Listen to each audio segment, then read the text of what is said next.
You're, you're muted, Miles. Oh, fantastic. I'll take that out in the stream post. Welcome, everyone, to the Kindly Apps Talk Show, a show about technology and helping people work together. We do this live every Monday and Friday at 12 p.m. Pacific, 3 p.m. Eastern. And if you haven't joined us before, welcome. If you are joining us live on Zoom, we feel free to submit questions there in the question box where we can vote up questions that we'll answer live here with our panelists. And if you're joining us on YouTube, it's good to see you as well. But today we're going to discuss a specific topic, that of a bad candidate or awful candidate experience. Why is this still happening? Why is this kind of the general or the standard operating procedure for most organizations, most companies today? And what are some small things that a company could do today that will help them in the future? So to begin, we're going to actually discuss some bad candidate experiences. And to do that, we're going to start with Elliot. Elliot, share a rough experience that you had in the hiring process. Yeah, so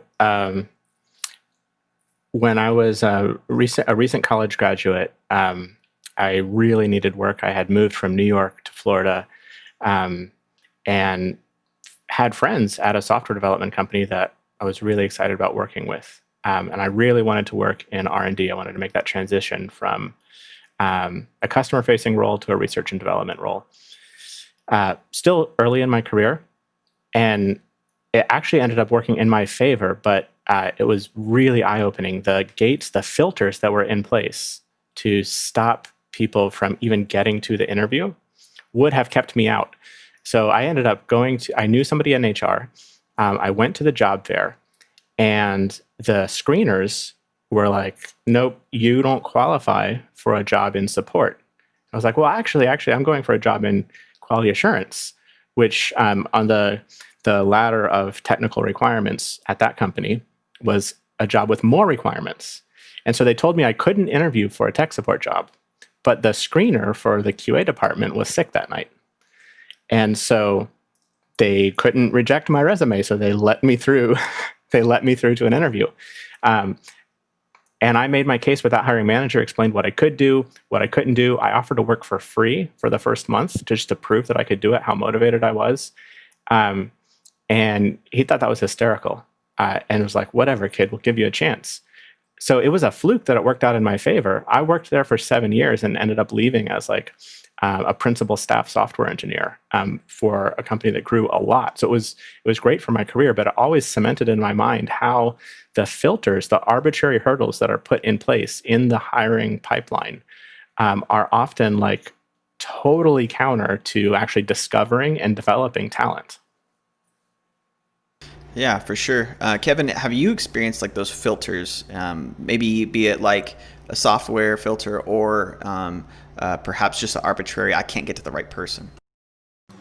Yeah, I haven't gone through a candidate experience in a while because of running my own entrepreneurial kind of efforts, small businesses or like small companies with other people, that type of thing, doing more creative services type work. But early on in my technical career, like the first real corporate job I got, the candidate experience didn't really exist as a thing they could control or steer. So there was a very technical person inside of a global marketing department because there was a bunch of profit centers that needed different marketing. And so they had it kind of broken up as like an oversight thing. And then there was all these smaller efforts locally. But there was one technical person at that global department level. And so I went through, at that point, that was like the first job in web development or anything like that. I had very limited skill set that I could demonstrate. But I got that job explicitly because of how I dressed. It was not at all anything to do with my demonstratable skill. So they had a person in the role who wasn't good at communication, and I showed up wearing a suit and I could communicate even though I couldn't demonstrate technical skill. And so they felt a relief, the people that were doing the interview, with like discussing that with me, because all of the highly technical candidates lacked the ability to communicate like they needed. But they didn't have that as like a clear defined hiring goal, so it wasn't even a filter they were using. But literally, the person that my boss direct reported to told me years later that he explicitly only hired me because I was wearing a suit, and he prefers people who wear suits in business contexts. So it's like, and from that perspective, that's totally unfair reason to be hired, right? That's exactly the opposite of what you want as an HR manager or director trying to like steer quality talent into your organization. You don't want people being hired based on explicitly on the way they look or dressed that day. But I had the aptitude to learn on the job. So it wasn't that he made a wrong call about me as a worker, but obviously that experience needed a lot more tooling around it or a lot more structure around it to be performing the way you would want it to if you had like jobs at volume because you're trying to actually grow. Yeah, like it wasn't necessarily that you weren't, that he chose you based just because of how you looked. You actually could also communicate. That's true. That's in a way fair. that he was comfortable with. That's fair. And so that's a kind of like, that's an interesting point too, because sometimes when you have, you see a job description and you like think, okay, I can go for that. But then when you actually interview, you realize there's maybe two different jobs there. Have you ever had that experience, Elliot? Yeah, one of the things that's a really big problem with people, particularly new managers or in companies that are experiencing a lot of growth, a lot of jobs are sort of being discovered and refined. The roles aren't really clear, and a lot of times you'll have people be way too ambitious with what the requirements actually are. And so you have to think about like not just like what is the cost of the hire, but you have to think about like what is the cost of firing a bad hire? What is the cost if we don't make this hire? And can I decompose the jobs in a way that makes it easier to hire? Like, do I actually need to have this many years of experience? Is that a real thing? Or am I specifically looking for somebody who enjoys and thrives problem solving, or enjoys and thrives contact with other people and would really, enjoy like all the customer contact? Or like, what are the underlying things? Like, what is your life like when you show up to do that job? And try to understand how you would make it attractive to people who would enjoy doing that job. And you can end up with totally different job descriptions. For sure. Kevin? One thing that I really enjoyed learning about in the last 6 months, well, I guess actually with COVID, it's probably more like a year it was that I learned this. It's warped my sense of time, but I was listening to a talk about diversity hiring and how it means things that people don't imagine. And so specifically, the presenter was talking about the idea of hiring people with diagnosed ADD or ADHD as a recruiter, and how there were certain things that the structure of the job itself, like their workplace expectations, could enable them to do very well or do very poorly. But somebody might accidentally design a candidate experience to filter out somebody who has that type of disability, not realizing that the problem wasn't their disability, it was the work environment that was not allowing the type of thing that you need to do that job well to thrive. So in that example that was given in the talk, he himself has ADD diagnosed, and so that means he can't have distractions around him. It means he can't have a lack of a schedule and stuff like that. He has to work in this particularly structured way to enable his mind to do well at this thing of like noticing all these subtle details and being able to do that for hours at a time. But basically, if he works at home in a non-distracted room or environment without a bunch of notification stuff on, he performs great. But he said when he was in an open office environment where you have like different cubicles and desks, that there's no real barrier between people just saying things to you and hearing what other people are talking about, he couldn't do very well at that. And the reason I mention that is we were talking about the skills needed in the job. What are they actually? And so I think when people are going to hire for these roles or different roles, there's a lot of opportunity, like Elliot was mentioning, to take some of the seeming barriers out to closer match what you're actually looking for. Are you really looking for a person who doesn't have ADD? Or are you really looking for a person who can do specifically like 4 hours of data input for a period of time? That might have nothing to do with this perceived bias you have against somebody with like, oh, I don't want someone who has this tendency. I'm kind of getting on a rant here and losing my train of thought, but basically, yeah, I think people could do a better job defining the real things they need in the job and have a second tier of like, these would be nice to haves, but also are trainable, right? So if you can pivot over to training some of those gaps, but you're getting the main core things, I think people score higher. Oh, for sure. I agree with you completely, Tom. And it's important that in the hiring process, there's a lot of communication, not only with the hiring manager, but also leadership and also, perhaps even team members themselves. Because in the day to day, they're aware of the gaps on the team. And as you mentioned, Miles, in a small business, these vary and it's a lot of flexibility when it comes to the role because we might need you to fill the specific position, but there are other needs in the growing business as a whole that you might be able to fit in. And so when there's good communication, there's a number of people throughout the entire candidate experience, you're able to pinpoint some of these, specific unique skills that might be even outside of the job description that you can use in your company as a whole. Oh, for sure. And that's really kind of what you're referring to is like a really dynamic hiring process where probably people from different departments are on the same page or different responsibilities. They're on the same page. And that would also indicate that there is a hiring process there too, which is sometimes is definitely lacking in some organizations. Elliot? And the other thing you have to, especially working in HR, you have to really push for and advocate for is making sure that you have the concept of developing talent. So you're not always just trying to like hire a senior person with many years of experience, but you're actually casting a much wider net and trying to find people who can grow into a senior role over several years. And you actually are setting things up inside your company so that people can learn. That first software company that I snuck in the back door of, I changed jobs there every 8 to 12 months inside the company and learned a huge amount at each one. And that was the only reason I stayed that long. If they hadn't been okay with the idea of like moving to another department to learn more and then promoting internally and having those entry-level positions that I was able to get into, I wouldn't have stayed. I would have been, after the first year, off to the next place where I was challenged again and could learn more. And so you really have to think about not just filling a role today, but what am I doing to set up a talent pipeline over the next 5 years and develop people who are going to be able to grow with the company? And if you do that, you're going to end up with an organization that is actually capable of learning because all of the people inside it are used to learning and growing and expanding their skill sets and bringing other people along with them. And that is a much more sustainable situation than like, oh, all of a sudden we've got to hire all these people with 10 years of experience in this one specific thing.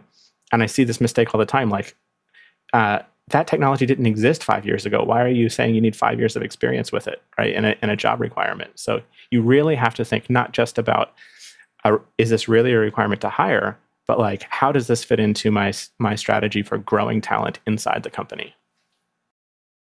That's excellent.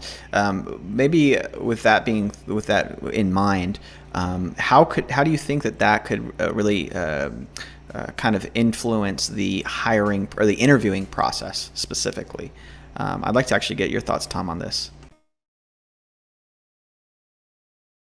Well, there's a lot to be said about experience, like Elliot was saying, and also Kevin was alluding to in terms of, bringing a different set of skills, sometimes those soft skills that aren't able to be seen as cold hard facts on a resume. And in my current position, I do some phone screening and I have those technical questions, which of course, you're looking for some key words to understand that the candidate really knows what they're talking about, but you also want to know that they can communicate because there are situations where it goes beyond the technical. We're presenting to stakeholders, we're presenting to customers.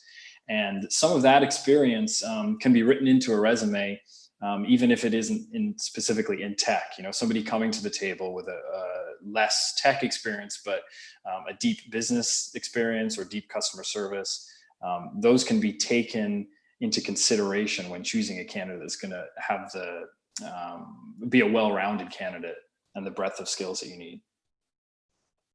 Yeah, for sure. And then also you talked to, or actually first let's get Kevin's thoughts. I was going to say, thinking beyond this role that you're trying to fill today is a thing that is important. So maybe the candidate in front of you that you're looking at ends up going into the rejected pile for a reason. But if you've had some contact with them, how are you handling that rejection? Because like Elliot mentioned, it's not about only the role you need today. It's about the growth the company needs or the organization needs over time. And where someone is today is not where they're going to be tomorrow, especially in this accelerated time of learning that we're experiencing. There's people that you might have talked to them in February and they didn't have a certain business skill, like let's say Excel. There is nothing saying, like literally preventing them from having done 3 courses on Excel in this time period since February and being experts at it now. That's a privilege or a situation that wouldn't have likely been possible before, but because of COVID, it's very likely that they spent some time learning if they're trying to get a job in those months. And so that signal of hard-earned experience versus ability to learn is not so valuable, right? Like that hard-earned experience might not really be what you need so much, but especially think about, can I give this person some indicators of what they should do if they have qualities we want in the organization to qualify for something? Is there another role I have that's open now that they could fit into that I could share with my team member who's trying to fill that role?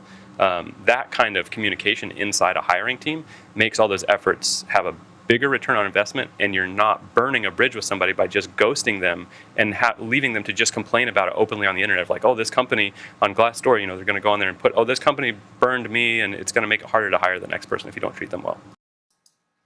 Yeah. And I'll throw this out there as a challenge or a call out to everybody who's doing hiring. You're probably really bad at conflict, and you need to get better. Right. So like one thing that we see all the time is people just using resumes or job requirements as a cop out because they are actually chicken and afraid to tell somebody no. And then they hire people and they're afraid to fire the people who aren't performing. It's completely ridiculous. And so you end up trying to put all of this pressure on an interview that is totally inappropriate. And you try and make that such an important deciding point. It's completely wrong. So there's a couple of ways you can restructure that. One is to actually get comfortable with telling people here's the spot where you don't measure up, and we'd like to see you get better, and you're welcome to reapply. And another thing to think about is what is the cost of firing this person? So don't think about working in an office. Think about a sports team. What do sports teams have? They have talent scouts who are going out and looking at farm teams, and you are actually spending a ton of money to create an environment that people can play and perform at a lower level and develop skills, right? And then you are trying to find the people who are actually acquiring those skills and have a lot of talent and bring them up. So you can do that in the business place as well. I talked about cost of firing. So by and large, the U.S. is at-will employment, and so it's not so hard to fire people. But there are other countries, other jurisdictions, where it is extremely difficult to fire people. And so what's developed as common practice in those places is a probationary period. So why aren't we doing that here? Instead of putting so much pressure on the interview, how about we hire 3 people who seem talented to do a 3-month paid contract and tell them we're gonna offer one of you a full-time position. We do this with hiring subcontractors all the time. We don't hire one subcontractor, hire 2 or 3, and we make sure the job is small and scoped down really well. And don't agonize over making the perfect decision on one limited interview, but actually let people try out for it. And then you're much more likely to find somebody who maybe you weren't quite sure about in the interview, but actually they're fantastic. They got over their nerves and they're able to do really, really well once they actually start doing the job. Oh, I think that would be revolutionary. But I think you're completely 100% right as far as people in those positions not wanting conflict and being super scared to really have a meaningful interaction with somebody where you can actually, at the end of that conversation, ascertain, okay, or specifically mention to them, okay, these are the things that I appreciated, and these are the things that you would need to work on to be able to be a part of this team or of this company. Tom? And fear of conflict too is a problem with hiring based on fit or culture. So you hear about this sometimes, whether you'll fit into the company culture. And Adam Grant in his book Originals talks about this, how when we hire based on fit, we're missing out on the creative rub or the divergent thinking that comes from somebody whose personality or culture is, completely unique. So, really pressing back on our own personal feelings about a candidate, but seeing through to the skills. it can get over a lot of things. I mean, it can get over, some of the societal inequities that we're seeing, but also it can benefit the creative progress of the company too. Oh, that's fantastic. So actually, Tom, I'd like to circle back on that. So how do you think that a company could really just even begin to do that today? I've noticed on a couple of interviews that I've done in the past that there's a lot of questions about extracurricular stuff, which I think is a way of getting to know the candidate. That's understandable, to get them talking about something they're comfortable with. But sometimes I have to also feel like it's getting this sense of, what's this person like? Are they a real person? Are they into similar things? Can we relate in some way? And the fact of the matter is, we care about them doing their work. We do care that from Monday to Friday, when we come into our workspace, it's a safe space and that the individual brings in a good energy. That's an understandable concern. But getting away a little bit from some of those maybe personal life things in an interview that may be a little bit private to the candidate and may not disqualify them at all.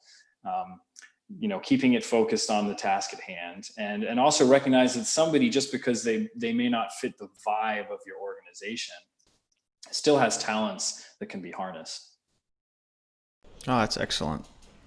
Especially when you think about today, the current situation is with people trying to reach towards having a diverse workspace. But when you're just hiring for that culture fit, it could really be a big block to that. We'll do Kevin and then Elliot.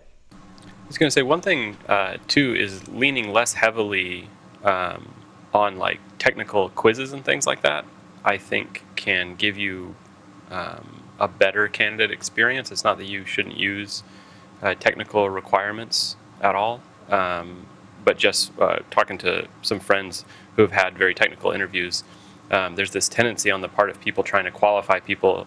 Tom mentioned people focusing too much on whether or not they fit with the culture. There's this other overly emphasized thing, is like whether or not they can solve these categories of puzzles or not, and whether or not solving those categories of puzzles is a real indicator of how they're going to do in your company. But yeah, leaning less heavily on a lack of thoughtfulness around what you're doing, and actually like, okay, sure, we have some technical hurdles, but then we have these much more robust ways of looking at people. Tom mentioned specifically not forgetting that somebody's thinking could still be really valuable, even if it is especially different from the way you typically approach things. But again, that goes into getting a good candidate or a good job description at the beginning of it. But just when you're actually interviewing people, the biggest thing I see with people not allowing space to still capitalize on people's talents is that tendency in these technical roles to only care about checking boxes and not address any of the ability to close gaps that are going to exist in any role as things emerge. That's great. Elliot? So we've had some advice for hiring companies, and I want to talk about people who are like actually trying to find work right now and struggling to find work. If I go back further, even further, before I managed to finally complete some schooling, it took me several tries and a whole lot of wheeling and dealing to get my classes completed. But before that, I actually couldn't get work.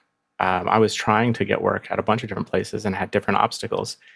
I ended up, out of pure desperation and fear, starting a small company. And that was the best decision I ever made. 5 years ago, I started this company that we're at now, not out of a good plan and good savings and like a roadmap, but out of absolute terror and just a huge amount of anger at not knowing how I was going to be able to pay for my daughter's medical expenses and give her the care that she needed. And so we started another company because like I was having real trouble getting past these interview gauntlets that made no sense. They didn't make any sense. So there's a huge amount of small businesses in the US, and many, many people who have some sort of disadvantage or disability or limiting circumstance actually end up starting a small business because they can't get through these ridiculous interview gauntlets that are set up. And so I just want to advocate for everybody who's listening to the show right now, like, it's not going to feel comfortable, but you have a lot more control than you think. And the most amazing thing about starting this company was every single one of our customers who has employment policies that I might take issue with, or that I might have trouble overcoming, they don't enforce those on us as a vendor. And so starting your own business is like a superpower. It's not easy, but so many of the weird paternalistic control things that employers feel like they need to enforce on their employees don't exist when they're a customer of a small business. And so if you're running into roadblocks in the interview process, it is really, really worth trying to take advantage of some of the programs that are out there to help people start small businesses and take matters into your own hands. You might be amazed that the company that was terrible at hiring ends up paying you 3 times as much as a vendor to come in. And it's not that you're making a ton more money. Like it's the overhead shows up in a different way. But our society sort of grooms you towards this employee mindset. And if you can snap out of that, there's a lot of opportunity that's available to people who might feel very, very stuck to start their own small business. Yeah, it's kind of a contrast between the employee mindset and the partner mindset. And I think that a lot of organizations would do a much better job at their hiring process if they approached it like as a partner and not just as an employee. Kevin Smith has a question for us. It says, do you find it common for small growing businesses or startups to appreciate these more thoughtful hiring practices over bigger, more established companies? So we touched on this a little bit, but who'd like to expound? Elliot? So small businesses are more likely to screw it up. They're more likely to also be nice. They're more unpredictable, right? So in a small business, you just flat out have your attention is divided between too many things. There's too many hats to wear. So you're less likely to have somebody with experience making sure that there are good, solid policies in place. And so the pressure is really on the owner of the business to be thoughtful and to try and understand what biases they're coming into the business with, and try and be sort of intentional about how they're trying to create jobs. So there's a great example in B Corp magazine from a couple of years back, a couple of summers back. There's this sort of ghost kitchen, food kitchen, like commercial prep business that someone was starting. As a B corporation, one of their objectives was to provide employment for people, right? So it wasn't just about the financial bottom line. It was like, how many jobs are we creating? They redesigned the kitchen to be less efficient, to take twice as many people to do those jobs, but they were able to like reduce the skill requirements for each one of those jobs. They were able to hire twice as many people and like actually achieve the corporate objective. So I'd say like the small business experience is much more unpredictable. It's possible for it to be much better. It's possible for it to be much worse. And it like the spotlight is really on how self-aware is the owner, and like, are they actually trying to do a good job? That's super valid. We'll have Tom and then Kevin. And I was thinking some red flags, going into a company if they are that kind of progressive thinking when it comes to hiring. Questions that I hate are questions like, how good are you at multitasking? Like behavioral studies show that humans are not good at multitasking. We're about as good at multitasking as we are doing one task under the influence of alcohol. So the fact that somebody's asking that question shows that they're really not thinking in the way that we've been talking about. Another one is, how good are you working under pressure? I mean, is this a work environment? As a candidate, I'm thinking, is this a work environment I'd like to come into where it's characterized by stress and pressure because of, management's disorganization? So, questions like that give you an indication of the thinking of the company itself and the way they handle work. Definitely. Kevin? Sorry, lost my thought. I was listening to Tom. No worries. Elliot? So there's a great story I love from the book Sources of Power, which is actually about like, how do you develop expertise in your staff? And there's an interesting transition that happens with people doing expertise-based work, where their performance improves when they have more rules as a beginner. You hit this intermediate level, And then their performance actually improves when they're allowed to break the rules or you remove some rules from them. And so like there's a couple of great examples in there. One is a fire chief or a scene commander. Another is a nurse. Another is a surgeon, right? And so there are throughout our society these roles that actually are pretty intense jobs. You're probably going to kill people by mistake. And you have to go off script sometimes, airline pilots. And so how do you actually develop your people to perform at that highest level? You end up doing it like by having a bunch of rules and like learn to do it this way, conform. And then to get to the next level, you have to actually take all of those off. And so this fits in with the hiring pipeline as well. Like, are you only looking for people who are going to only ever perform at an entry level? Or like, are you actually thinking about and understanding like, this person has 15 years of life experience. They might not be filling out the form the way I like, but is there a lot more life experience? Are they actually capable of performing at a higher level than I'm filtering for right now? Oh, that's a really good thought. And it kind of also segues into a question Brandon asked. He says, kind of in that interview hiring process, he says, once an interviewer knows that a candidate is qualified as far as like their actual skills, their skill set, are there any techniques an interviewer could use, better techniques than what we've seen, than what we've talked about, to measure a person's work ethic? So how can you tell if they're going to give 100% or if they might not be the performer that you're looking for at the time?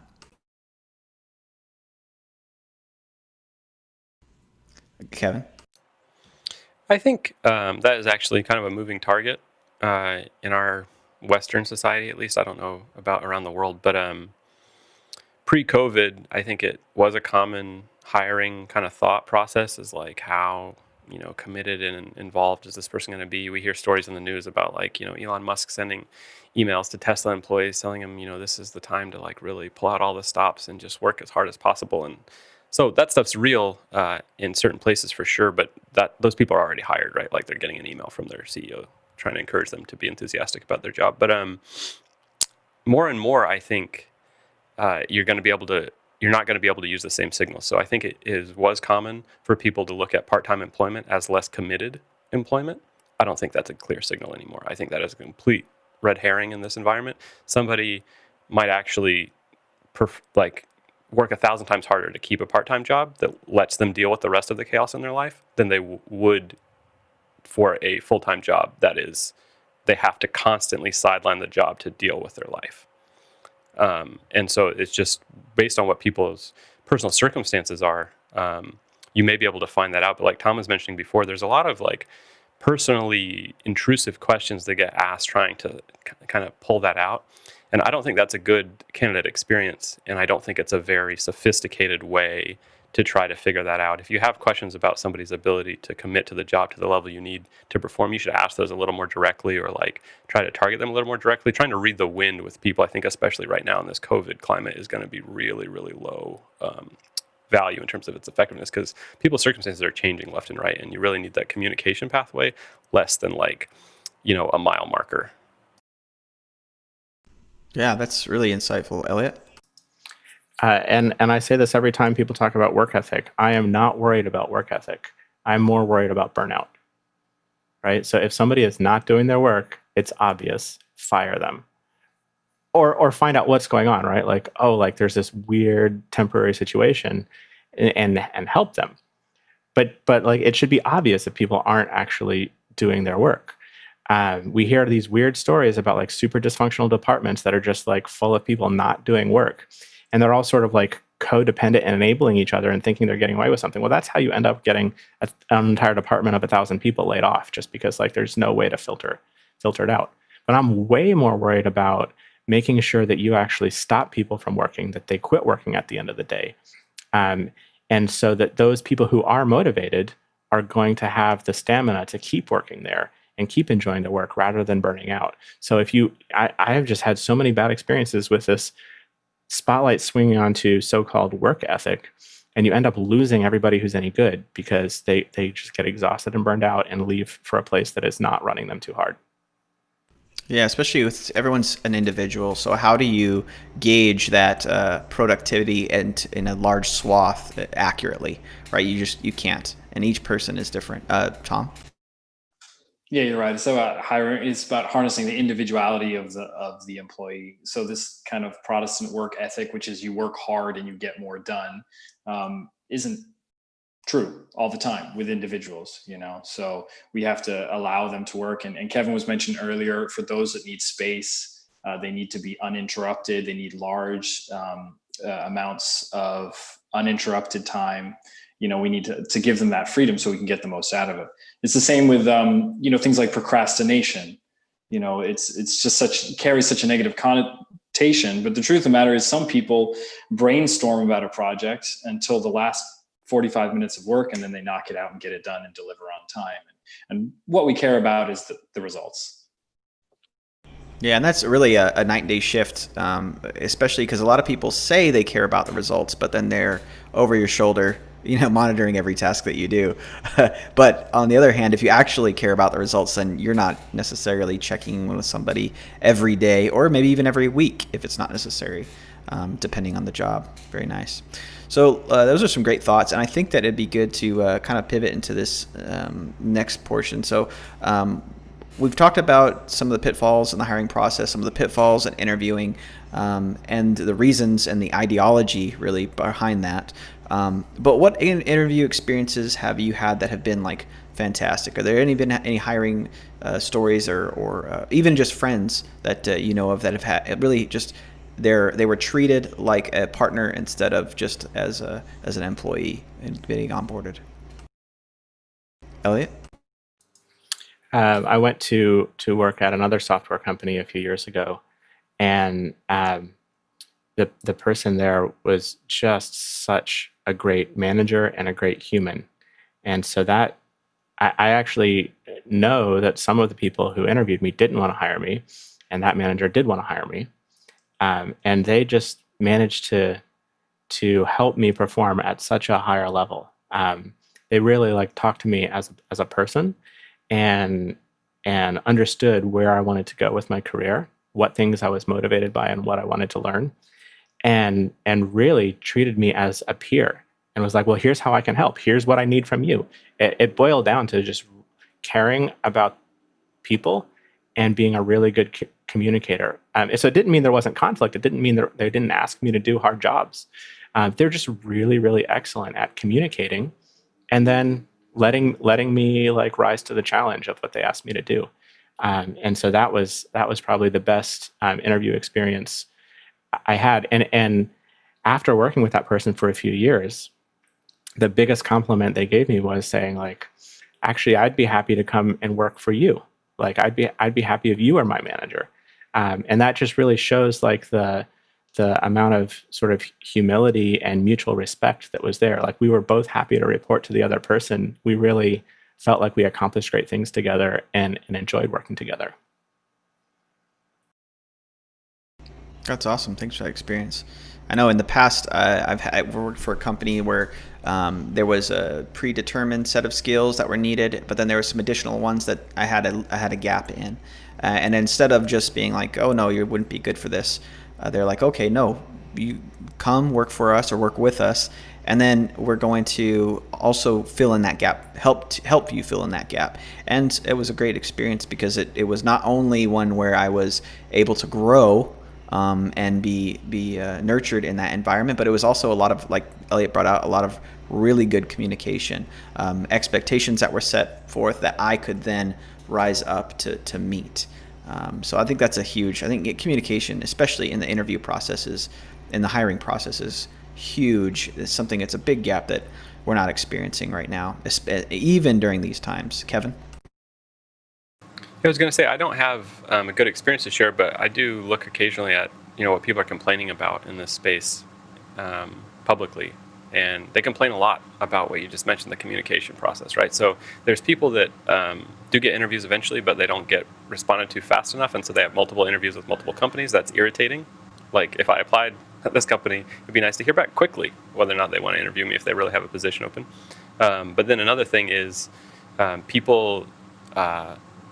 They also complain about not getting told why. So if you're trying to get a job and you don't get it, it's not that you don't want a job anymore, but if nobody's telling you why you're not getting it, it makes it very, very irritating and anger-inducing to just be told a blank no or just have a vaporized bunch of interest. So communication around like, yes, we're interested in you very quickly, and then communication around why, I think is huge.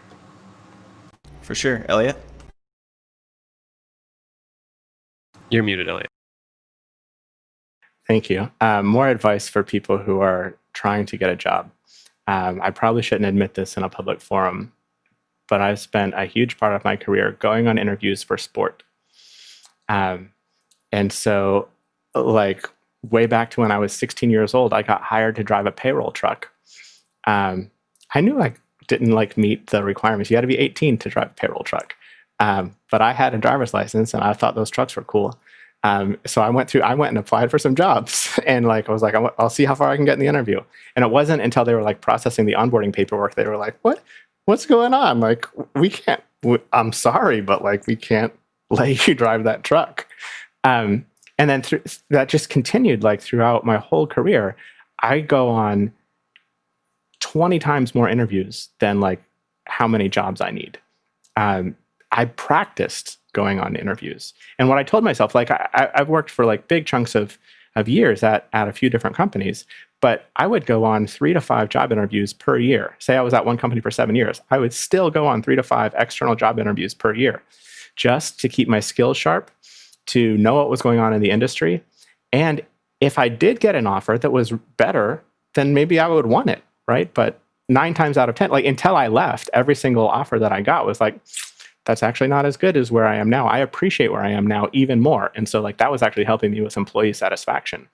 But my point is as a person who is interviewing, don't hold your breath and rest all your hopes and dreams on a single interview. And then when it doesn't go great for whatever reason, feel like that thing was too important. Go on lots of interviews with lots of companies, whether you need a job or not. And you're going to end up doing a lot better, and you're going to end up a lot more aware of the differences between companies and where a place is that really is good to work, or if maybe the place you're working at isn't so good and you could do a lot better. I think that's a beautiful thing, because it also because as a job seeker, I think for a lot of people, it's they're approaching it as a scarcity mindset, right? That there's there's very limited opportunities, and granted, there are economic situations that we're going through, right now with COVID and everything like that. All of that fallout, there may be less opportunities than there were before to a degree, but there's still opportunities out there. And flipping that perception of one of being scarcity to just constantly, like Elliot, like you mentioned before about being an enterprising hiring manager and being okay, I'm gonna interview people and have an active candidate pool of people that I can maybe pull from at various points of the year. We could do the same thing as a job seeker with companies or with employers, to be able to have that relationship be a different one, and where we have a lot of opportunities that are possibilities for us, not just that one single dream job or dream opportunity. Yeah, I am totally I'm a business owner, but I am totally on the side of the employee. Don't put your hopes in the businesses. They are not your parents. They're not there to take care of you. They don't care about you. You've got to advocate for yourself, and you can do better. You can get a better offer. You can get a better workplace. They're out there. Yeah, for sure. And especially, during this time, it's when everyone, that keeping that mindset is important, because we do have that, tendency to be oh, this is my boss. He will take care of me. But really that can change in a second. Kevin? Changing things up into bite-sized pieces for yourself too can really help if you're new to the job market. It's super overwhelming to have lost a job, to be looking for work, to know you have bills that are coming at you, to hope that some government assistance comes through but not have heard back yet. There's all these layers of stress that people are dealing with while they're in this mindset of trying to be particularly impressively effective for this interview. But doing things that you're not confident about as sections of work, right? So it's oh, I'm really not confident about my cover letter. Okay, well, find 10 people to try a cover letter on. Low risk, not the job you actually want. Don't worry about wasting their time. They get paid for that time. You don't. So Go get some low risk targets and win that. And obviously it's like, oh, I don't have time for that. I need a job now. You don't have time to get a job if you can't start breaking it down. So just get the pieces that are missing from your skill set for getting a job. There's ATSs now. Do you know how they work? Do you know how they respond to keywords? Do you know about keywords? Like putting skill at the job search level is going to boost your confidence. But to Elliot's point, like if you reduce all the risk by doing this in this non-risky way to get the skill built, it changes your ability to perform, because you're not performing from a place of scarcity, like you were saying. You're performing from a place of confidence of like, I've done this 7 times in the last 2 weeks where it didn't matter, and I know that I can make it happen. So in this place that it does matter, I'm not super stressed about it because I've explained what I do in my secular career or life. I've explained why I recently lost my job to people in the last week. So all those kind of things just kind of change the game, flip it back on itself, and don't just take what the market is pushing at you as an employee. You can win at this game if you play it hard. That's awesome. Tom? And apply for jobs you're not qualified for. Understand that the people in hiring, they're looking for a candidate with a master's degree and 15 years of experience and, a deep portfolio. But that's ideal in their own mind too. They're shooting for the best. So go ahead and apply anyway. And again, as has been mentioned, we get a lot of good, useful experience from that.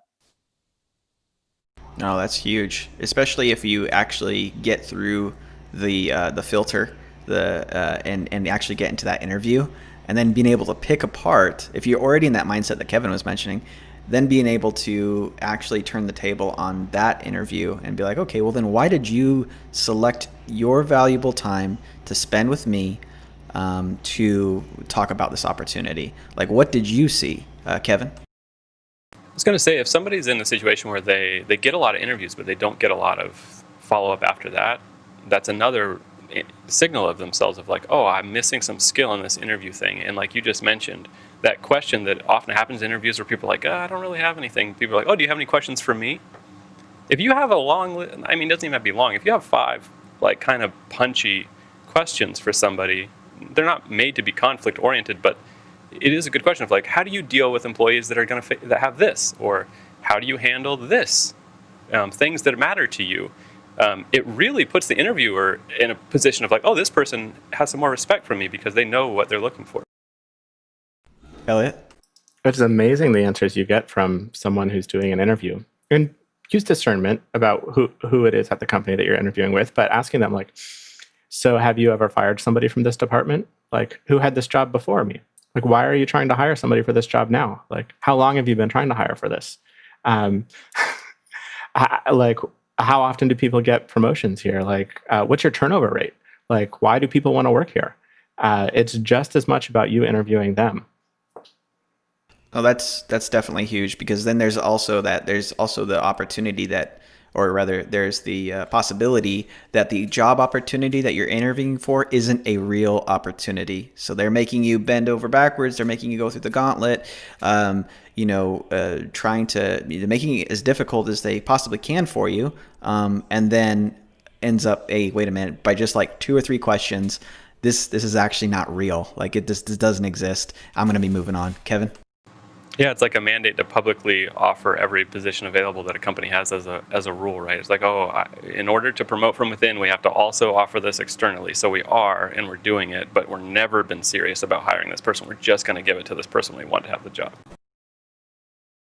Yeah, and again, that then you're not participating in their poor work culture.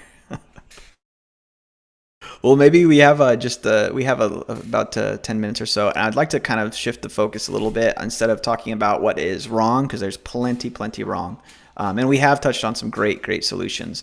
But let's focus on those solutions and kind of sum them up if we could. So, how can companies work to give a great candidate experience? What are some things that they can do, they can implement, perhaps even low-hanging fruit, so to speak, that they could do to make the candidate experience better? Elliot? Number one thing, if you're a hiring manager, if you're a business owner, you need to be doing paid temporary contracts, right? Increase the number of people that you are paying to prove that they can do good work. Don't put so much on the hiring process, on the interview process. Create opportunities to meet people and pay them to work with you for a fixed period of time. Then you know it's ending after 3 months. There's no pressure on either side. Do we have to fire this person? It's ending after 3 months. And then you can decide, is that a person I want to go try and recruit to do a more longer term work relationship with us? That's great. Tom? One that's been mentioned a couple of times is communication, good communication within the organization, making sure that a lot of people are involved in the hiring process and that the needs are understood by all parties involved. And then good communication with the candidate too, so that people aren't left in the lurch and wondering why they ever bothered with your company. But making sure that that they know when the process has ended so they can move on to another company. That's excellent. And Kevin, what about your thoughts? Yeah, I think you mentioned this in a previous show, but having somebody internally actually go through the process, like somebody who might be sensitive to the process, if you have someone who fits that bill, like put them through it. See what happens when someone submits an application. Like, does it really send them a response right away that doesn't end up in spam? Like, figure out if your actual candidate experience exists the way you believe it exists today through just like doing some eating your own dog food stuff and sending internal people. Like, could their resumes get through your filters? Like, if you're not sure of that yet, that could be wasting a lot of your time and other people. Oh, that is huge, especially since we always think, as far as the hiring process goes, as a employer, maybe have the tendency to think, well, okay, it's up to you, the job seeker, to get through my process or to work with my process. But when that process is inherently flawed, or just plain doesn't work, especially with your own people, then really where are you starting off to begin with, Kevin? Yeah, and we don't talk about it a lot on this show because it's not a sales show, but we have an ATS, which is an applicant tracking system called Enlist.io that you can use to institute some structure, no matter what size your business is, on your hiring process. So if you go through your hiring process, you're like, yeah, it does work. Like, we get the application and we have it, and then I have to send an email, and of course I'm going to send that right away. Okay, stop right there and ask yourself, unless something prevents you, right? So what could you do to ensure that an email response goes out quickly to applicants? You can use an ATS, there's many out there. You can also use stuff like Boomerang or canned responses inside Gmail. Those are free. You can wire things up with applications like Zapier in order to like look at your Gmail, and you have to pay for that, but you're getting a lot of functionality out of it. Look at your Gmail when this type of email comes in from my job application form. I send this response that gives people the outline of what's going to happen over the next week and what to expect. Those kind of easy, low-hanging things that you just might not have realized were so easy, like solve those as much as possible. Yeah, and just a general, you can even put it on the job description or the job posting, wherever you're hosting that opportunity. This is how it's going to work. This is the flow of our hiring process.